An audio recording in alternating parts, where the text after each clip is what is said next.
Sur Twitter, une internaute partage sa frustration.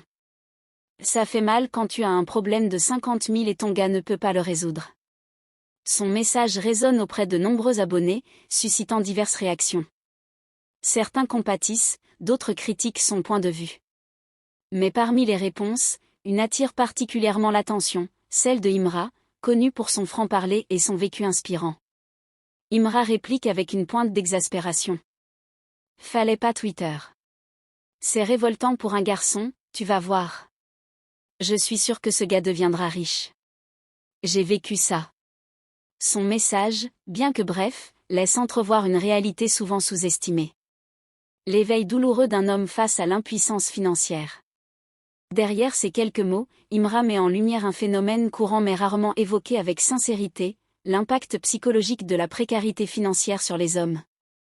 Pour beaucoup, être incapable d'aider financièrement une personne qu'ils aiment est une humiliation silencieuse, une blessure d'ego qui devient un puissant moteur de changement. Imra parle d'expérience. Il a déjà été cet homme qui ne pouvait pas résoudre un problème de 50 000 francs. Il sait à quel point cela peut ronger l'orgueil, provoquer un sentiment d'infériorité, voire de honte. Mais il sait aussi que, pour certains, cette douleur devient une étincelle, un déclencheur. La révolte intérieure, un tremplin vers la richesse. Il y a deux façons de réagir à ce genre de situation, sombrer dans l'amertume ou transformer la frustration en carburant pour la réussite. Imra est convaincu que ce garçon, humilié par son incapacité financière, en fera une leçon.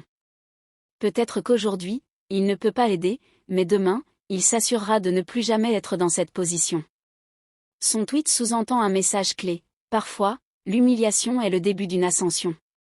C'est dans ces moments de vulnérabilité que se forgent les ambitions les plus tenaces. Ainsi, au lieu de voir cette situation comme une fatalité, Imra y voit une opportunité de transformation. Et qui sait? Peut-être qu'un jour, ce garçon, devenu riche, se souviendra de ce moment comme de l'élément déclencheur de son succès.